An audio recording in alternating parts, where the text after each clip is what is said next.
হয়, বিধানসভা নিৰ্বাচন সমাগত। প্ৰতিজন জনপ্ৰতিনিধিয়ে এতিয়া ৰাইজক বিভিন্ন প্ৰতিশ্ৰুতি দিব। আগত যিহেতু যিসমূহ প্ৰতিশ্ৰুতি দিছিলে সেইসমূহ প্ৰতিশ্ৰুতি সফল হ'ল নে নাই তাক জানিবলৈ আমি আহি উপস্থিত হৈছোহি শিৱসাগৰ সমষ্টি দিকচু গাঁও পঞ্চায়তৰ উপস্থিত আছো। আৰু দিকচু গাঁও পঞ্চায়তৰ অন্তৰ্গত দিকচু মাউট গাঁৱত এতিয়া দেখিবলৈ পোৱা গৈছে এডাল বাঁহৰ সাঁকোৱে এতিয়া জীয়াতু ভুগাইছে সৰ্বসাধাৰণ ৰাইজক।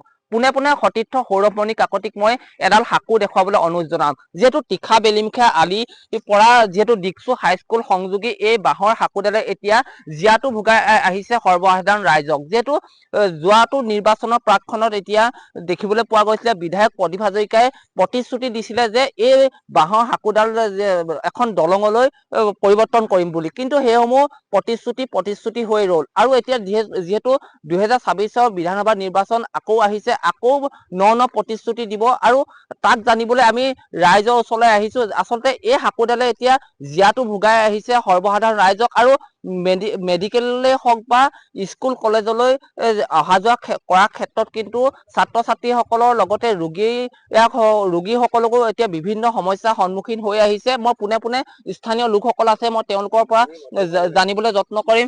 যিহেতু আপোনালোকৰ এই বাঁহৰ সাঁকোডালে জীয়াতু ভুগাই আহিছে, কিমান দিনৰ পৰা এই সাঁকোডাল এনেধৰণে আছে? হয়, বিগত ধৰক বহু বছৰ ধৰি আমাৰ এই যাতায়াতৰ ব্যৱস্থাটো অচল হৈ আছে।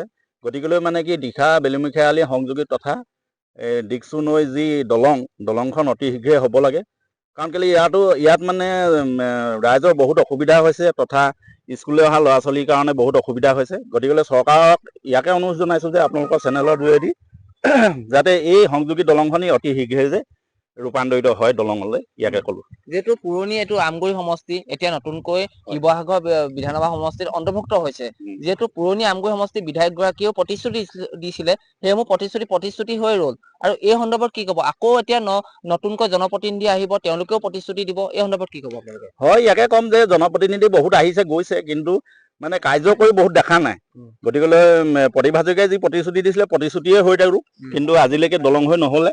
কিন্তু অনাগত দিনত যে এই কাৰ্যকৰী হয় তাৰ কাৰণে আমি চৰকাৰক বিনম্ৰ অনুৰোধ জনালো। তুমি কি ক'বা? তোমালোকে কি সমস্যাৰ সন্মুখীন হোৱা? হয়, আমাৰ তীখা বেলিমুখা আৰু দিকচু হাইস্কুল সংযোগী মূল পথৰ এখন আমাৰ বৰ্তমান আজি 21 শতিকাটো আমাৰ সাঁকো আছে। আৰু ইয়াৰ সাঁকোডালে আমাৰ কিমান অসুবিধা হয় আমাৰ সেইটো ক'ব নালাগে আচলতে।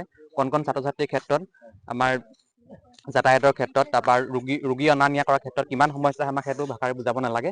আমি জনপ্ৰতিনিধিসকলক অনুৰোধ কৰিছোঁ যে আমাক অতি কম সময়ৰ ভিতৰতে আমাক এই সাঁকোডালৰ ঠাইত এখন পকী দলং নিৰ্মাণ কৰি দিয়ে যেন।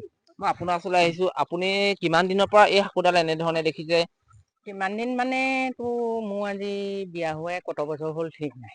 মোৰতো এতিয়া আৰু কেইবছৰনো থাকিম আৰু তাৰ অত যুগৰ আগৰ পৰা তাতে আগতে এইটো ৰাস্তাটো একদম সৰু আছিলে।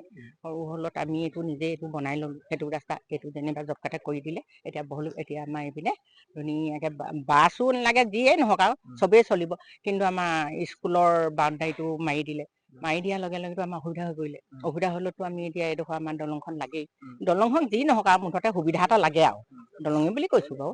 কিন্তু এতিয়া যদি তাকে চাই যদি ইলেকশ্যনৰ আগত যদি আমাক কিবা সুবিধা এটা কৰি দিয়ে বা চৰকাৰে যদি মানি লয়, তেতিয়াহ'লে মানে আমি ভাল পাম আৰু।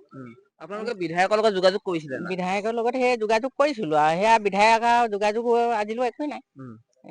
তাৰপৰা পঞ্চায়ততো আমাৰ লৈ কাগজ পত্ৰ দিলে, পঞ্চায়তকো কাগজ পত্ৰ নাই। বিজেপিও আহিছে আজি কেইবছৰ, বিজেপিও একো কৰিব পৰা নাই। এতিয়া যদি আৰু চৰকাৰে নতুন চৰকাৰে যদি কৰি দিয়ে আৰু প্ৰতিশ্ৰুতিহে দিয়ে নেকি? প্ৰতিশ্ৰুতি দিয়ে, আহিছে গৈছে আৰু তাৰমানে প্ৰতিশ্ৰুতি আহে যায় আৰু প্ৰতি আজি কত বছৰ মোৰ এতিয়া কিমান বছৰ হ'ল তাৰ আগৰ পৰাই এডাল মাহ আছিলে মাত্ৰ এডাল হাকু আছিলে এতিয়া এই ল'ৰা লগ লাগি যেনিবা এনেকে দিছে আমি যাব পাৰিছো এডাল হাকুটো আমি যাব নোৱাৰো ইয়াতো বিভিন্ন দুৰ্ঘটনাও সংঘটিত এই ইয়াত দুৰ্ঘটনাটো মই এটা দেখুৱাবই পাৰো এজনী ছোৱালী পৰা স্কুলে আহিছে স্কুলে আহোঁতে তাই লুটি খাই পৰিলত আমি তুলি মেলি তাইক নি আমাৰ ঘৰত আমাৰ ছোৱালী চোলা কাপোৰ পিন্ধাই স্কুলে পঠিয়াইছো তেতিয়াহ'লে আৰু তাতকৈ আৰু ঘটনা আছে নি ছোৱালীজনী যদি আমি নেদেখিলোহেঁতেন তাইতো মৰি থাকিলেহেঁতেন এতিয়াতো বিজেপি চৰকাৰ পৰিৱৰ্তন হৈছে বুলি কৈছে বিজেপি চৰকাৰ পৰিৱৰ্তন হৈছে দিয়াক ঢেৰ দিছে নিদিয়াক নাই বিজেপিয়ে দিছে নিদিছে বুলি কোৱা নাই চবকে দিছে কিন্তু এইডালহে দেখা নাই নিশ্চিতভাৱে ক'ব লাগিব এয়াই হৈছে সাধাৰণ ৰাইজৰ মনৰ অনুভৱ আচলতে তেওঁলোকে কেনেধৰণে দুখ দুৰ্দশাৰ মাজেদি চলিবলগীয়া হৈছে তাক আমাক ND24 আগত জনাইছে আৰু মই পোনে পোনে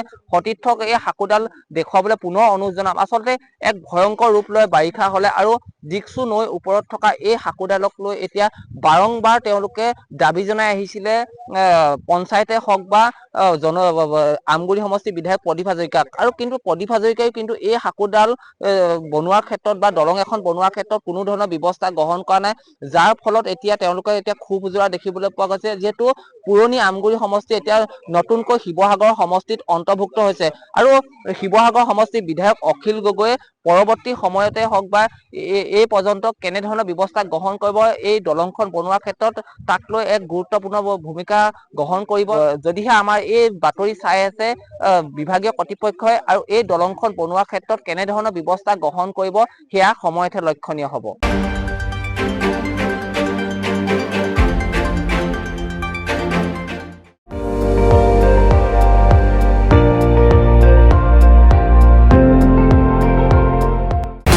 আপুনি চাই আছে ND24 সৰ্বশ্ৰেষ্ঠ নহয় সৰ্বোত্তমৰ দৌৰত